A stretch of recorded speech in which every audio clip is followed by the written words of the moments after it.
Ja, ich glaube, wenn man die Ergebnislisten anschaut, dann ist das Podium sehr gemischt und auch in der Nationenwertung ist uns natürlich bewusst, dass die drei Top-Nationen, Norwegen, Deutschland, Slowenien, sicherlich auch sehr gut arbeiten und auch teilweise aufgeschlossen haben. Die arbeiten alle sehr hart. Ja, ich glaube, es tut den ganzen Skisprungsport gut, wenn es ein abwechslungsreiches Podium gibt.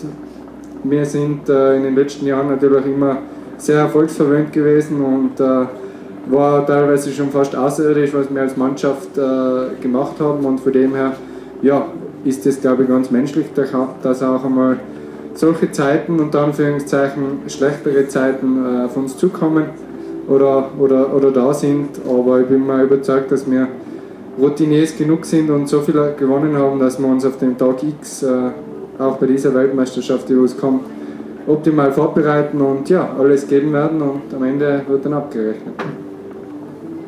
Erik, hast du noch eine Frage?